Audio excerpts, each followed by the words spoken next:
Your kid already has an AI tutor. Nobody hired it. Recommendation feeds are teaching your kid for hours a day with a curriculum nobody chose. What deliberate AI learning looks like instead. There is a tutor in your house right now. It works with your kid for hours every day. More hours than any teacher, coach, or grandparent gets. It is endlessly patient, superhumanly attentive, and it never takes a day off. It has one lesson plan, and the lesson is, keep watching.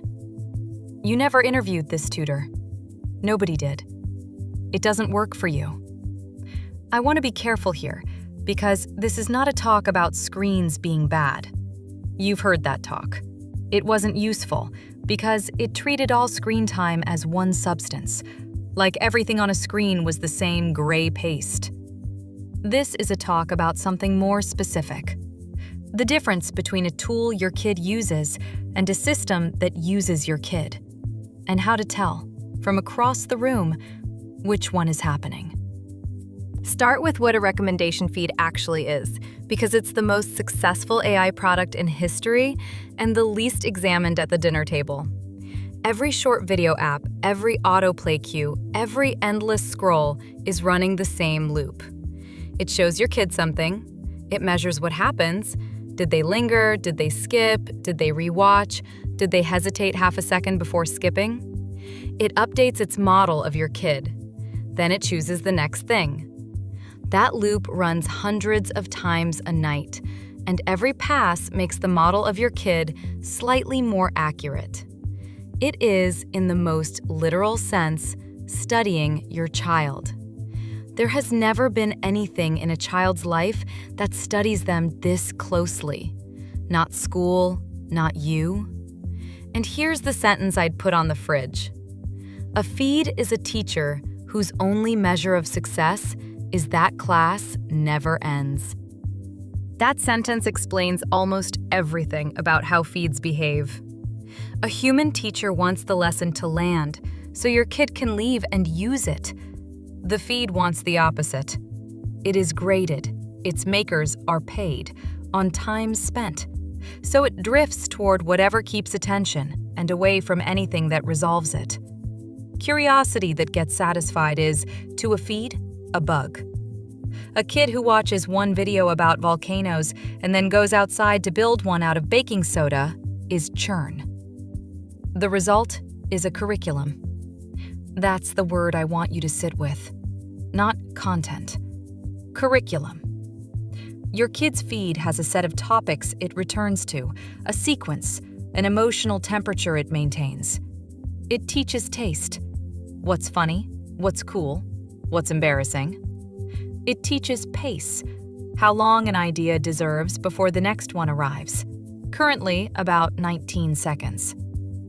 It teaches, above all, a posture, that the world arrives and you receive it. Nobody designed this curriculum. It emerged, statistically, from what a billion thumbs did, which means your kid is being taught, for hours a day, by the aggregate twitch of humanity's attention. You wouldn't accept that from a school. You'd at least want to see the syllabus. Now, the turn, because I promised this wasn't a doom talk, and it isn't.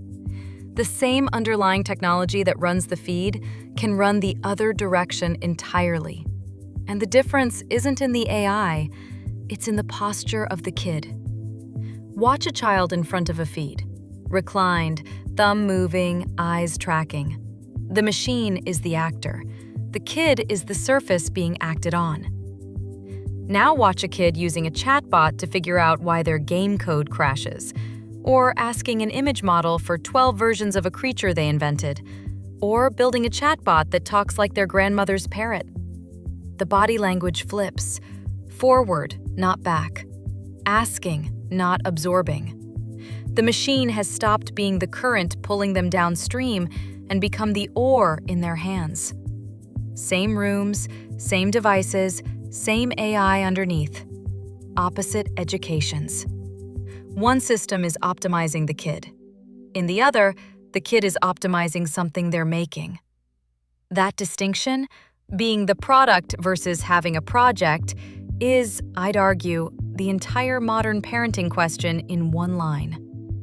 And the encouraging thing is that kids feel the difference immediately once they've had both. The feed is candy. Making things is a meal. But, and this is the honest part, nobody chooses the meal when the candy is preloaded, auto-playing, and refined by 10,000 engineers to be unput-downable, while the meal requires setup. The playing field is not level. The feed has a head start of hours a day and some of the best-funded behavioral science on Earth. So the job isn't to lecture kids off the feed. Lectures lose to feeds every time. Ask any parent who's tried. The job is to make the other posture available, normal, and social. Available. A project on the table, a chatbot to build, a robot that falls over, a comic to finish. Because you can't ask a kid to leave the stream for nothing. Normal. Adults nearby who make things too, even badly, especially badly. And social, maybe most of all.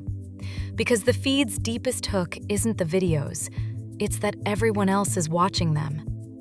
A room full of kids building things resets that gravity. That's why we built HiBot as a place kids go together rather than an app they use alone. Posture is contagious.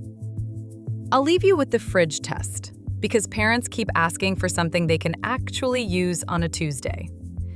Walk past your kid on a device and ask one silent question. Right now, is my kid the author or the audience? Not, is it educational? Plenty of things labeled educational are just the feed in a lab coat.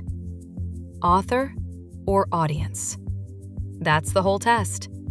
No panic if the answer is audience. The answer will often be audience. It's fine. We're all the audience sometimes. But the hours add up, and they're teaching, whether or not anyone hired the teacher.